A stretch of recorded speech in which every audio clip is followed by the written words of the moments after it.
صلاة تكون للنجاة وسيلة ولعلو الدرجات كفيلة وصلاة تحل بها العقد وتفرج بها الكرب أما بعد فأعوذ بالله من الشيطان الرجيم بسم الله الرحمن الرحيم لقد رضي الله عن المؤمنين إذ يبايعونك تحت الشجرة فعلم ما في قلوبهم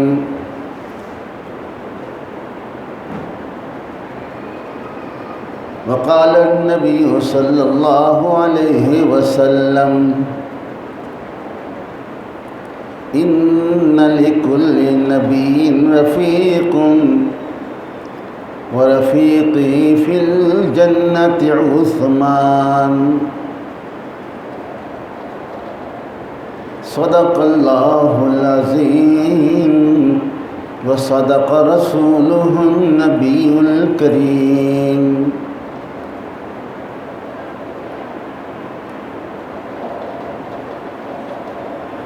صدیق کو صداقت کو صدیق کی جستجو ہے صداقت کو صدیق کی جستجو ہے عدالت عمر کو ادھر ڈھونڈتی ہے حیا روئے عثمان پر ہوئے صدقے حیا روئے عثمان پر ہوئے صدقے شجاعت علی کو ادھر ڈھونڈتی ہے شاہنشاہ ارض و سما بلغ العلا بکمالہ وصف رخ والضحى کشف الدجى بجمالہ قرآن باخلاق اشگوا حسنت جمیع خصالہ صدقا یقینا راسخا صلوا علیہ وآلہ اللہم صل علی سیدنا محمد وعلى آل سیدنا محمد وعلى صحاب سیدنا محمد وبارک وسلم۔ بزرگان محترم، بارگاہ الہی میں دعا ہے کہ اللہ جل شانہ اپنے احکامات پر صحیح عمل پیرا ہونے کی توفیق عطا فرمائے اور حق و سچ کہنے کی ہمت عطا فرمائے۔ گزشتہ جمعہ خلیفہ ثالث داماد رسول ہمزلف حضرت علی امیر المومنین حضرت عثمان غنی رضی اللہ عنہ کے فضائل اور مناقب کا تذکرہ ہوا۔ آج بھی انہی کا ہی تذکرہ کیا جائے گا اور بتایا جائے گا کہ آپ کے آخری لمحات کس طرح گزرے، دشمنوں نے آپ کے ساتھ کیا کیا زیادتیاں کی، اسلام کی خاطر ہر صحابی نے قربانی دی ہے، اہل بیت نے بھی دی ہے، تمام صحابہ نے قربانی دی ہے اور ان کی قربانیوں کی برکت سے آج اسلام ہم تک پہنچا ہے۔ اللہ تعالیٰ نے اسلام کی ہی برکت سے کلمہ طیبہ کے نسبت سے ہمیں پاکستان بھی عطا فرمایا۔ ہم نے جب یہ نعرہ لگایا کہ پاکستان کا مطلب کیا؟ تو اس کا جواب یہی تھا، لا الہ الا اللہ۔ تو لا الہ الا اللہ کی بنیاد پر پاکستان کو بنایا گیا۔ اس لیے اللہ تعالیٰ نے اتنے مشکل حالات میں کہ جب کہ چاروں طرف سے دشمن ہمارے اوپر حملہ کر رہا ہے اور چاروں طرف سے خطرات ہم پر منڈلا رہے ہیں، مگر اللہ نے پاکستان کی حفاظت کی ہوئی ہے۔ میں یہ سمجھتا ہوں کہ یہ اللہ کے نام اور نبی کریم صلی اللہ علیہ وسلم کی محبت اور عشق کی برکت ہے۔ اور دینی مدارس میں جو قرآن مجید پڑھایا جاتا ہے، احادیث نبویہ پڑھائی جاتی ہیں، یہ اس کی برکات ہیں کہ اللہ کا نام جب تک باقی ہے پاکستان بھی باقی رہے گا اور اللہ اس کی حفاظت کرتا رہے گا۔ اگر ہم ہی غدار ہو جائیں پھر تو اللہ نیتوں کو دیکھتا ہے، غداری کی سزا پھر ملتی ہے، پھر آدمی غلامی کی زندگی میں چلا جاتا ہے۔ اس لیے آج ہم 73واں یوم آزادی منا رہے ہیں، اور اس آزادی کا مطلب یہی تھا کہ ہم آزادانہ طور پر قرآن و سنت کو نافذ کریں گے اور اس پر نظام کو چلائیں گے اور اللہ کے احکامات کو پورا کریں گے۔ آج الحمدللہ اتنا تو ہو رہا ہے کہ ہم آزادی کے ساتھ اذان بھی دیتے ہیں، نمازیں بھی پڑھتے ہیں، قرآن بھی پڑھتے ہیں، عبادات کرتے ہیں، قربانی بھی کرتے ہیں۔ وہاں کے مسلمانوں سے پوچھو، بیچارے قربانی بھی نہیں کر سکتے، بڑی مشکل سے قربانی ہوتی ہے اور جگہ جگہ پر ان کے اوپر ظلم و تشدد ہوتا ہے۔ تو ہمیں آج اس بات کی خوشی ہے کہ ہمیں اللہ نے ایک آزادی کی زندگی عطا فرمائی۔ اللہ اس پاکستان کی حفاظت فرمائے اور ملک و ملت کو تمام خطرات سے محفوظ رکھے، یہ دعائیں آج کرنی ہیں۔ مگر ہم نے اس آزادی سے غلط فائدہ اٹھایا، اللہ کے احکام سے بھی آزاد ہو گئے، نبی کے فرمان سے بھی آزاد ہو گئے، جو چاہے نظریہ بنا لیا، جو چاہے عقیدہ بنا لیا، اور جدھر دل نے کہا ادھر ہی چل پڑے ہیں جی۔ نہ نظام حکومت میں اس مقصد کو پورا کیا گیا اور نہ عوام کی زندگی میں وہ مقصد آیا، ہم الٹے چل پڑے، جس کی وجہ سے آج آپ دیکھ رہے ہیں کہ ہمارا ملک دن بدن زوال کی طرف جا رہا ہے۔ جو اتنی جلدی عروج پر پہنچا تھا، زوال کی طرف جا رہا ہے۔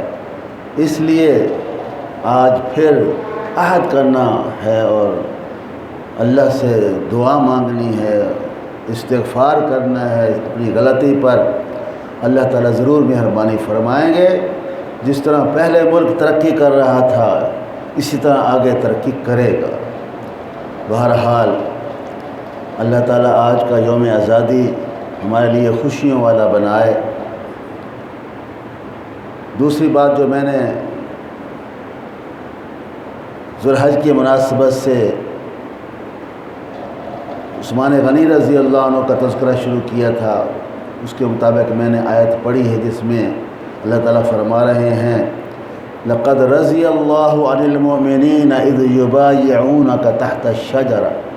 میں ان تمام مومنین سے راضی ہو گیا، اللہ ان تمام مومنین سے راضی ہو گیا جنہوں نے آپ کے ساتھ بیعت کی درخت کے نیچے۔ تو وہ واقعہ تو بہت لمبا ہے، جس کو ہم صلح حدیبیہ کے نام سے بھی تعبیر کرتے ہیں۔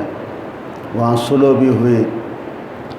اس موقع پر نبی کریم صلی اللہ علیہ وسلم نے اپنا سفیر بنا کر حضرت عثمان غنی کو مکہ المکرمہ بھیجا، لیکن مشرکین نے ان کی بات نہ مانی اور عمرہ ادا نہ کرنے دیا گیا۔ پھر یہ خبر مشہور ہو گئی کہ عثمان غنی رضی اللہ عنہ کو شہید کر دیا گیا۔ افواہ پہنچ گئی نبی کریم تک۔ اب آپ عالم الغیب تو تھے نہیں کہ آپ کہہ دیتے کہ بھئی نہیں شہید ہوئے، مجھے علم ہے، مگر آپ نے یہی فرمایا کہ ممکن ہے شہید ہو گئے ہوں، اس لیے ہم حضرت عثمان غنی کے خون کا بدلہ لیں گے اور سب لوگ میرے ہاتھ پر بیعت کریں کہ اس وقت تک واپس نہیں جائیں گے جب تک کہ ہم حضرت عثمان غنی کا بدلہ نہیں لے لیں گے۔ تو سب صحابہ نے بیعت کی، سب صحابہ نے بیعت کی آپ کے ہاتھ پر۔ آخر میں نبی کریم صلی اللہ علیہ وسلم نے فرمایا کہ ممکن ہے کہ عثمان غنی بھی زندہ ہوں، تو یہ ایسی مقبولیت کا وقت ہے، اللہ کی طرف سے رضا و خوشنودی کا اعلان ہو رہا ہے، تو میں چاہتا ہوں عثمان غنی کو بھی اس رضا کے اندر شریک کروں، تو لہٰذا یہ ہاتھ میرا ہاتھ اور یہ ہاتھ عثمان کا ہاتھ، میں عثمان کی طرف سے میں بھی بیعت کرتا ہوں، عثمان غنی کی طرف سے میں بھی بیعت کرتا ہوں تاکہ وہ بھی اس بیعت میں شریک ہو جائے۔ تو کتنی محبت کی بات ہے، عثمان غنی کے لیے کتنی عظمت کی بات ہے کہ نبی کریم صلی اللہ علیہ وسلم نے اپنے ہاتھ کو عثمان غنی کا ہاتھ قرار دیا اور اپنی طرف سے بیعت ضمانت دے دی کہ یہ عثمان غنی کی طرف سے بیعت ہے۔ اللہ کو بھی یہ بات بہت پسند آئی، اللہ نے فرمایا میرے محبوب ید اللہ فوق ایدیہم، یہ آپ کا ہاتھ نہیں، اللہ کا ہاتھ ہے جو ان کے ہاتھوں پہ آیا ہے۔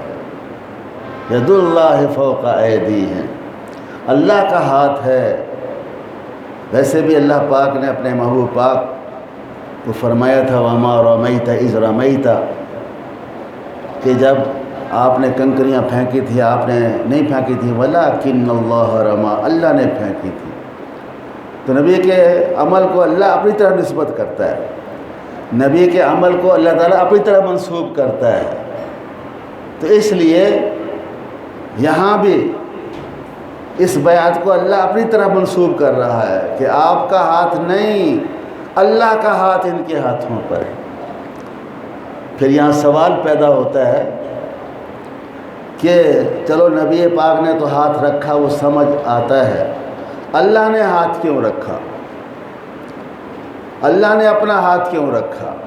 تو اس کا جواب یہ دیا جاتا ہے کہ اللہ تعالیٰ فرماتے ہیں کہ اے میرے نبی، آپ کو تو علم نہیں ہے کہ وہ شہید ہوا یا نہیں، مجھے پتہ ہے کہ وہ شہید نہیں ہوا، میں تو دلوں کے بھید بھی جانتا ہوں، فعلم ما فی قلوبہم، میں تو ان کے دلوں کے بھید بھی جانتا ہوں جو ان کے دلوں میں ہے، صحابہ کے دلوں میں ہے کہ انہوں نے اللہ کی رضا کے لیے بیعت کی ہے، سچی بیعت کی ہے، دل سے بیعت کی ہے، اس لیے میں ان کے دل کے ارادے کی بھی گواہی دیتا ہوں کہ انہوں نے سچی بیعت کی ہے، اور میں اس بات کی طرف بھی اشارہ کرتا ہوں کہ میں دلوں کو جانتا ہوں، دلوں کے بھید، ہر غیب اور زہر کی خبر مجھے ہے، مجھے تو پتہ ہے عثمان غنی شہید نہیں ہوا، لہٰذا جب بھی شہید ہوگا، جب بھی شہید ہوگا، اے میرے محبوب اور اے میرے محبوب کے یارو، تم اس بات کو ذہن میں لے کے جاؤ کہ تمہاری یہ بیعت میں نے قبول کر لی ہے، تمہارا ارادہ نیک ہے اور نیکی کے ارادے پر بھی درجہ مل جاتا ہے، نیکی کا ارادہ کیا جائے تو اس پر بھی درجہ مل جاتا ہے، اس لیے تمہیں تو درجہ میں نے دے دیا کہ اپنی رضا کا سرٹیفکیٹ تمہیں دے دیا، لقد رضی اللہ عن المؤمنین، میں ان سب مومنوں سے راضی ہو گیا، اللہ ان سب مومنوں سے راضی ہو گیا، اذ یبایعونک تحت الشجرہ، جب کہ وہ آپ کے ہاتھ پر بیعت کر رہے تھے اس درخت کے نیچے۔ تو اللہ نے رضا کا سرٹیفکیٹ عطا کیا، اس لیے اس بیعت کا نام بیعت رضوان رکھ دیا گیا، اس بیعت کا نام بیعت رضوان رکھ دیا گیا۔ لہذا تمہارا ارادہ تو ہم نے قبول کر لیا، اس پر تمہیں رضا کا سرٹیفکیٹ ہم نے دے دیا اور ثواب تمہیں مل گیا، لیکن جب عثمان شہید ہوگا تو میں بدلہ خود لوں گا، ان دشمنوں سے بدلہ خود لوں گا۔ ید اللہ فوق ایدیہم کا یہ مطلب ہے کہ آج اس بیعت میں جو نبی اپنا ہاتھ تمہارے ہاتھ پہ رکھ رہا ہے تو یہ اللہ کا ہاتھ تمہارے ہاتھوں پر ہے، اللہ کا ہاتھ تمہارے ہاتھوں پر ہے۔ تو گویا یوں سمجھیے گا اللہ تعالیٰ تم سے بیعت لے رہا ہے، تم اگر اس کا بدلہ نہ لے سکو تو میں ضرور بدلہ لوں گا۔ فَسَيَكْفِيكَهُمُ اللَّهُ، اللہ بدلہ لینے کے لیے کافی ہے، اللہ بدلہ لینے کے لیے کافی ہے، اس لیے میں ان کا بدلہ ضرور لوں گا۔ اور حدیث پاک میں بھی آتا ہے من عادى لي وليا فقد آذنته بالحرب، جو اللہ کے کسی ولی اور محبوب سے دشمنی کرتا ہے، اللہ فرماتے ہیں اس نے گویا میرے ساتھ اعلان جنگ کیا، اور جو میرے ساتھ جنگ کرے گا وہ تو ہمیشہ ناکام ہوگا۔ اللہ کا مقابلہ کون کر سکتا ہے؟ اللہ کی طاقت، اللہ کا مقابلہ کون کر سکتا ہے؟ اس لیے چاہے سارے انسان، سارے جن، سارے فرشتے، ساری مخلوقات مل کر اللہ کے مقابلے میں آ جائے، اللہ نے ایک مرتبہ کہنا ہے کن، بس اسی وقت سب کچھ تباہ ہو جانا ہے، سب کچھ ملیا میٹ ہو جانا ہے۔ ایک مرتبہ کہنا ہے بن جا، سب کچھ بن جانا۔ ان اللہ علی کل شیء قدیر، اللہ ہر چیز پر قدرت ہے۔ بڑی بڑی طاقتیں آئیں، بڑی بڑی طاقتیں آئیں، حق کے مقابلے میں، سچ کے مقابلے میں، ایمان کے مقابلے میں نمرود جیسی طاقتیں آئیں، اللہ نے مچھروں سے کام لے لیا۔ نبی کریم صلی اللہ علیہ وسلم جب میدان بدر میں جہاد کے لیے نکلے، اللہ نے فرشتوں کو اتار دیا۔ حق اہل ایمان کے ساتھ ہے، فتح اہل ایمان کے ساتھ ہے۔ اللہ کی اس وقت مدد آ جاتی ہے جب بندہ سچے دل سے اللہ کی طرف رجوع کرتا ہے اور سچے دل سے اپنی جان کو قربان کرنے کے لیے نکل کھڑا ہوتا ہے۔ تو اس لیے جو موقع بھی آپ دیکھیں گے آپ کو یہی نظر آئے گا کہ اللہ کا مقابلہ کوئی نہیں کر سکتا۔ اس لیے اللہ پاک فرما رہے ہیں اے میرے محبوب کے یارو، تم نے بیعت کر لی لیکن عثمان غنی تو شہید نہیں ہوا، وہ تو مجھے پتہ ہے۔ تمہارا چاہے عقیدہ ہو، لوگوں کا عقیدہ بن گیا ہے نا، کیا عقیدہ ہے؟ پتہ سنا دوں شعر، جی شہباز کرے پرواز تے جانے راز دلاندھے، ہمارا یہ عقیدہ ہے۔ ہم تو یہ کہتے ہیں کہ شہباز ہمارے دلوں کے بھید جانتا ہے، اللہ کہتا ہے نہیں، ان اللہ علیم بذات الصدور، ان اللہ علیم بذات الصدور، کہ اللہ ہی اس دلوں کے بھید جانتا ہے، اللہ ہی غیب کی خبریں جانتا ہے، اللہ ہی تحت سرا اگر چیوٹی چل رہی ہے اس کی چال کو بھی دیکھتا ہے، اس کی آواز کو بھی سنتا ہے۔ اگر وہاں کوئی مخلوق اللہ کو پکار رہی ہے، اللہ اس کی پکار کو بھی سنتا ہے۔ اللہ سمیع بصیر ہے، اللہ علیم خبیر ہے، اللہ علیم بذات الصدور ہے، دلوں کے بھید صرف اللہ جانتا ہے۔ اس لیے آج اس واقعہ پر جو تم نے بیعت کی ہے کہ عثمان غنی شہید ہو گیا، مجھے پتہ ہے کہ شہید نہیں ہوا، لہٰذا میں تمہیں خوشخبری دیتا ہوں جب بھی عثمان غنی کو شہید کیا جائے گا، لازماً کیا جائے گا، یہ تو اس کو سعادت ملنی ہے۔ خود نبی کریم صلی اللہ علیہ وسلم نے بھی حضرت عثمان غنی کو یہ فرمایا تھا، عثمان لوگ تجھے ضرور شہید کریں گے۔ اللہ پاک نے پہلے سے بتا دیا تھا کہ یہ تو واقعہ ہو کے رہنا ہے، ان پر ظلم ہو کے رہنا ہے۔ حضرت نبی کریم صلی اللہ علیہ وسلم نے فرمایا عثمان اللہ تجھے ایک قمیص پہنائے گا جس کا نام قمیص خلافت ہے، لوگ اس کو زبردستی اتارنے کی کوشش کریں گے، تو نے نہیں اتارنی۔ تو نے نہیں اتارنی۔ تو انہوں نے نبی کریم کے حکم کو پورا کرتے ہوئے آخر دم تک اللہ اور رسول کے حکم کو پورا کیا، جان دے دی، لیکن نبی کے حکم کو توڑا نہیں، چھوڑا نہیں، ہیں جی۔ اس لیے فرماتے ہیں اللہ پاک کہ میں بدلہ لے لوں، اور اللہ تعالیٰ نے بدلہ لیا، دنیا میں بھی دکھایا۔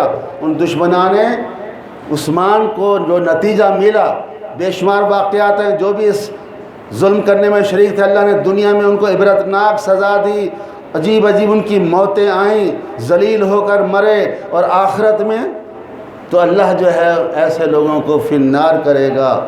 اور پھر میں کہا کرتا ہوں کہ بھائی جس سے اللہ راضی ہو جائے، رسول اللہ راضی ہو جائے، دشمن اور مخالف راضی ہوں چاہے نہ رہو، اس کا کیا بگڑتا ہے؟ بات تو فیصلہ تو نبی کے فرمان پہ ہونا ہے نا، ہیں جی۔ رضا تو اللہ کی تم چاہے کتنے الزام لگاؤ عثمان غنی پر، تم چاہے کتنی دشمنی کرو عثمان غنی سے، فیصلہ تو رسول اللہ نے کر دیا۔ آپ نے فرمایا ان لکل نبی رفیق، سب نبیوں کے رفیق اور ساتھی جنت میں ہوں گے، ورفیقی فی الجنت عثمان، اور میرا ساتھی میرا رفیق عثمان غنی ہوگا۔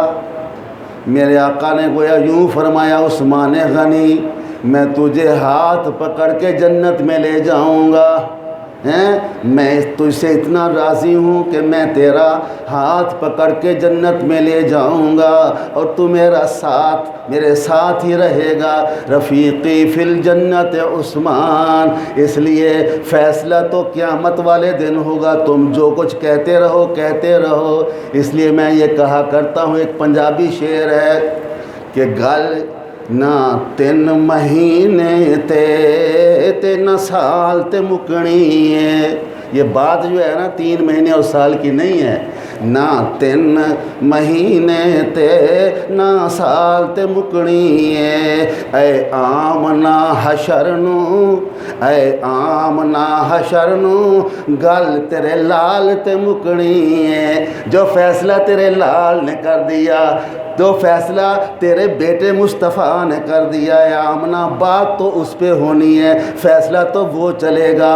اس لیے گل اے آمنہ حشر نو، گل تیرے لال تے مکنی ہے، باں کس نے پھڑائی ہے سرکار دو عالم نو، باں بازو ہیں، بازو کس نے پکڑایا سرکار دو عالم کو؟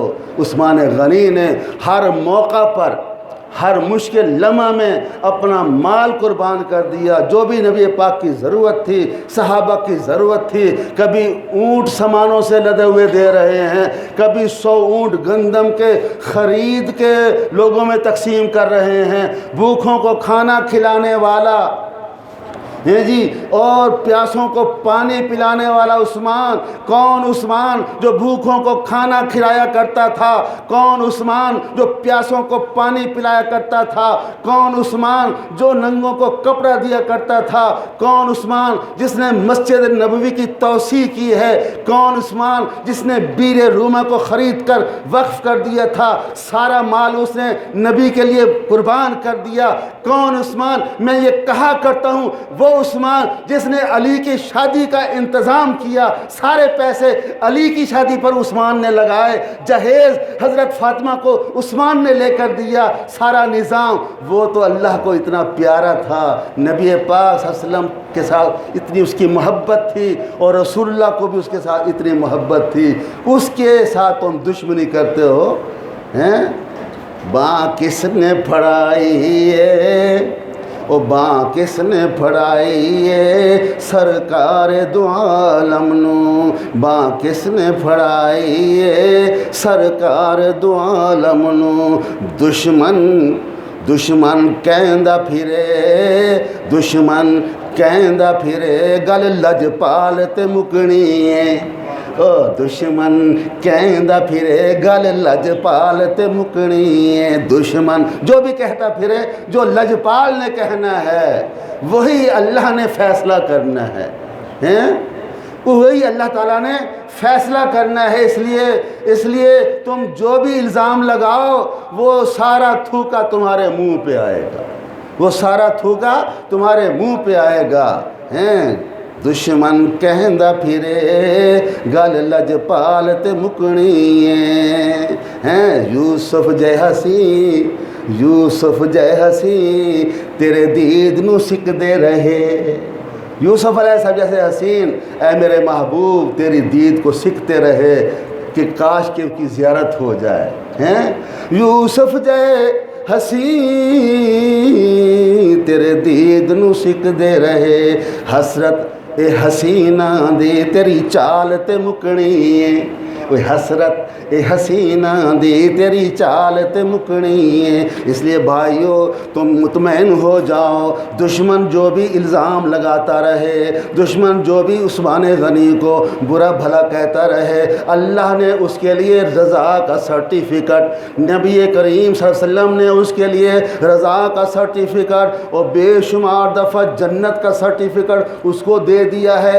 بلکہ نبی کریم خود فرما رہے ہیں کہ میں تیرا بازو پکڑ کے جنت میں لے جاؤں گا، جہاں میں ہوں گا وہاں تو ہوگا، جہاں میں ہوں گا وہاں تو ہوگا۔ اب کون ہے جو اس کو جنت سے نکال سکے؟ وہ تو آج بھی جنت البقیع میں ہے، وہ تو آج بھی جنت میں ہے، وہ کل بھی جنت میں ہوگا۔ جب محراب نبوی میں بیٹھا تھا، محراب نبوی کیا کون سی جگہ ہے؟ فرمایا رسول اللہ صلی اللہ علیہ وسلم نے ما بین بیتی و منبری روضۃ من ریاض الجنہ، ما بین بیتی و منبری، میرے گھر سے لے کر میرے منبر تک جو جگہ ہے جنت کا ٹکڑا ہے۔ آج بھی حاجی جاتے ہیں اس جنت کے ٹکڑے میں حاضری دے کے آتے ہیں، 2 رکعت نفل پڑھ کے آتے ہیں، جنت میں ہو کے آتے ہیں۔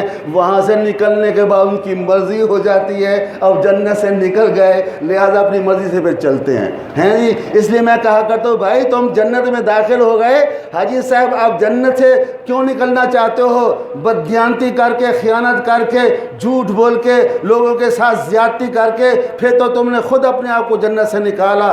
بہرحال اللہ پاک نے عثمان غنی کو وہ شان بخشی کہ جب منبر پہ بیٹھے تھے تو دشمنوں نے حملہ کر دیا، کسی نے پتھر مارے، کسی نے اٹھ کر آپ کو تھپڑ مارا، کسی نے آپ کے عصا مبارک کو، جو یہ عصا مبارک ہے نبی کریم صلی اللہ علیہ وسلم اپنے ہاتھ میں رکھتے تھے، ذرا سا مجھے پکڑو جی کس طرح ہاتھ میں رکھتے تھے۔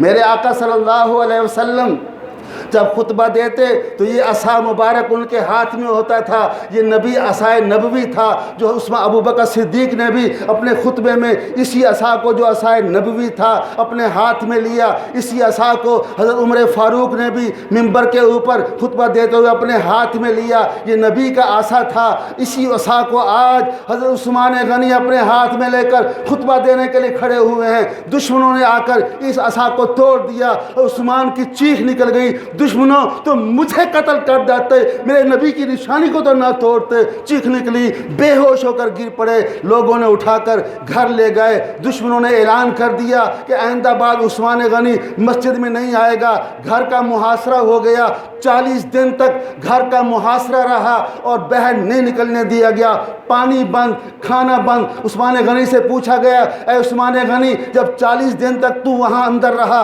نہ پانی پہنچ سکتا تھا نہ کھانا پہنچ سکتا تھا، کیسے طرح وقت گزارا ہوا؟ فرمایا صبح میں جب سحری کا وقت ہوتا تو اللہ کا نام لے کر قرآن پڑھ کے روزہ رکھ لیتا، شام کو میں قرآن پڑھ کے روزہ کھول لیتا، سارے دن میں قرآن پڑھتا رہتا، کبھی نہ بھوک لگی نہ پیاس لگی۔ جی یہ اللہ پاک کی طرف سے مدد آئی۔ اسی رات جب آپ کا آخری لمحہ تھا، رات کو حضور کریم صلی اللہ علیہ وسلم خواب میں آتے ہیں اور آ کر فرماتے ہیں عثمان غنی آج روزہ آپ نے میرے ساتھ کھولنا ہے۔ عثمان غنی کو پتہ چل گیا آج میرا آخری دن۔ لوگوں نے بڑے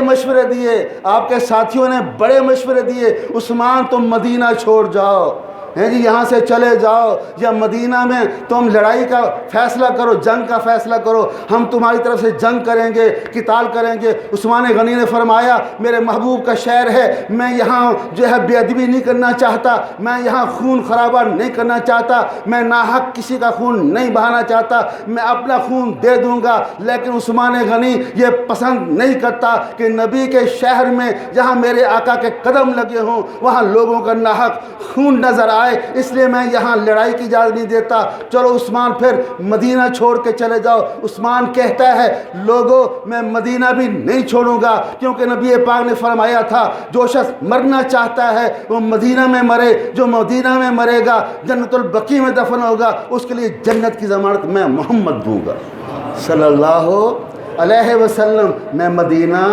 نہیں چھوڑ سکتا، مدینہ سے مجھے پیار ہے، مدینہ سے مجھے محبت ہے، میں نبی کا ہمسایہ ہوں، میں جوار رسول کو نہیں چھوڑ سکتا، میں شہر رسول کو نہیں چھوڑ سکتا۔ میرا یہ عشق کہتا ہے کہ کسی شاعر نے کہا کہ عثمان غنی نے یوں کہا ہوگا کہ زندگی زمین کے سینے میں رہ گئی، وہ زندگی زمین کے سینے میں رہ گئی، جنت امید بن کر مدینے میں رہ گئی، وہ جنت امید بن کر مدینے میں رہ گئی۔ پھولوں کا رنگ، گلاب کا پھول، چنبیلی کا پھول، جتنے پھولوں کے رنگ ہیں، پھولوں کا رنگ حضرت یوسف کو مل گیا۔ کتنا خوبصورت تھا، اتنا خوبصورت کہ پھول، چنبیلی، گلاب، کوئی بھی اس کے حسن کا مقابلہ نہیں کر سکتا۔ پھولوں کا رنگ حضرت یوسف کو مل گیا، خوشبو نبی کے پسینے کو مل گئی۔ وآخر دعوانا رب العالمین۔